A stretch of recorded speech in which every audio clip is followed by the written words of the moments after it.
Bonjour Cyril Guéraud. Bonjour Julia. Alors nous voici au terme de la deuxième journée au CES Las Vegas 2023. On a parcouru à nouveau les allées pour aller chercher les nouvelles innovations, les nouvelles technologies. On a fait plusieurs pavillons aujourd'hui, notamment technologie, divertissement, automobile, transport.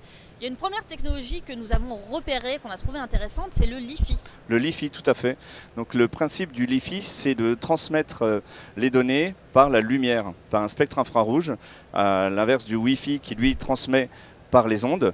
Le Li-Fi du coup est beaucoup plus rapide, n'apporte aucune nuisance pour le cerveau et en plus est beaucoup plus sécurisé puisqu'il ne passe pas les murs, donc on peut vraiment sécuriser les données à une pièce en particulier, ce qui est très intéressant. Donc on peut à la fois recevoir et envoyer des informations par cette technologie et on a pu rencontrer, pas la start-up, l'entreprise, ça fait plusieurs années qu'elle existe déjà, OLEDCom, qui elle travaille dans le domaine de l'éducation, de la défense et dans les transports aussi. Il y aura bientôt une application dans le métro parisien, dans la maintenance notamment. Exactement. Autre technologie aussi qu'on a pu repérer aujourd'hui, c'est dans l'aéroport. On a un aéroport dans les aéroports et un en particulier en Corée du Sud. Exactement, sur l'aéroport d'Incheon en Corée du Sud du coup. Le principe du coup des technologies qu'on a vues aujourd'hui, c'est en premier lieu la gestion d'accès. Donc on scanne son visage avant de partir à l'aéroport et lorsqu'on arrive à l'aéroport, en fait, on est reconnu automatiquement avec tout un tas de scanners et on est drivé, en fait, on suit jusqu'à l'embarquement un chemin qui est préétabli et sur lequel notre visage est reconnu. Du coup, les portes s'ouvrent au fur et à mesure. C'est assez magique, c'est assez intéressant et en termes de gestion du temps, ça peut être effectivement assez énorme. Ça va être du coup mis en place en 2024 et c'est vraiment prometteur. Et en imaginant ça dans nos aéroports en France, ça pourrait vraiment fluidifier le trafic. C'est ça, une expérience fluide aussi pour les voyageurs, voilà, seamless comme on dit en anglais. Seamless. Et cet aéroport aussi a présenté plusieurs robots qui permettent de faire plusieurs choses, des robots de service. Les robots de service, effectivement. Donc, parmi ces robots, un qui est intéressant en particulier, c'est celui qui va vous permettre de vous suivre avec vos bagages. Vous posez vos bagages dessus, effectivement, et vous emmène jusqu'à la partie d'embarquement. Voilà. Un autre robot aussi qui est assez rigolo, c'est un robot qui est d'abord représenté sur une application en réalité augmentée, puisque c'est un aéroport sur lequel il y a un alphabet particulier, pour lequel c'est un peu compliqué de comprendre pour nous Européens. Ce petit robot va pouvoir vous guider en réalité augmentée d'un point A à un point B ou vers n'importe quel point effectivement dans cet aéroport. C'est un aéroport en plus qui est très très grand, donc je peux vraiment comprendre ce principe de guidage à l'intérieur vraiment et sa praticité. Et donc il y a un scan 3D qui a été fait préalablement pour pouvoir justement repérer toute l'infrastructure aéroportuaire. Et je sais aussi que ça a aussi servi pour faire une sorte de métavers pour pouvoir visiter l'aéroport en avance. Comme ça on se repère nickel, une fois on arrive, on sait à quel terminal aller. C'est encore une fois expérience hyper fluide. Hyper intéressante. Dans la partie automotive, transport, il y a eu une technologie qui était pas mal présente cette année, contrairement à l'année dernière, qui était peut-être un peu plus discrète l'année dernière, c'est le LiDAR. Alors est-ce que tu peux nous dire ce que c'est ?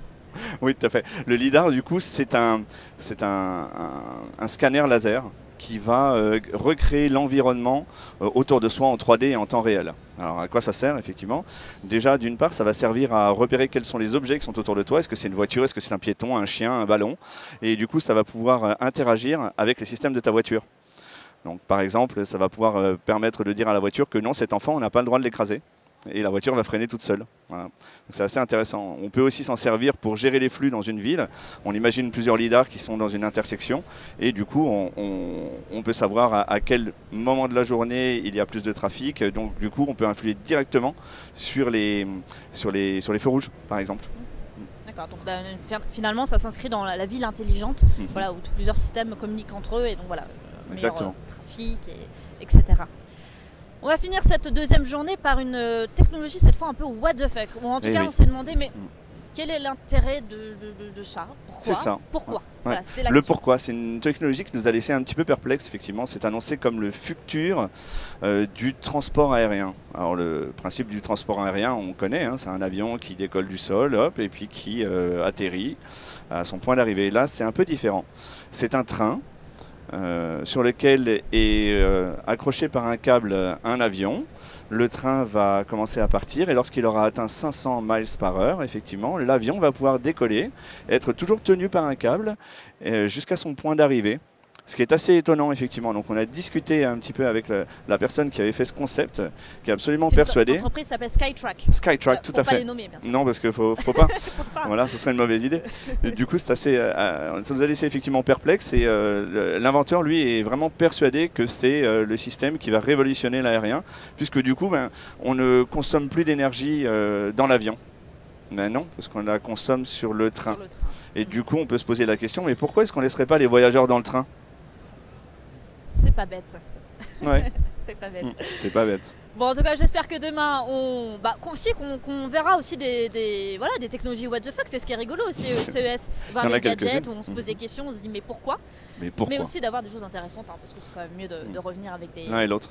Voilà, des vrais trucs. On trouve le juste milieu, qu'on place le bon curseur entre le what the fuck et puis les trucs intelligents. On se retrouve demain. Demain, oui, au taquet, évidemment. Toujours. Pour 11 nouveaux kilomètres à pied. Ça use. C'est parti.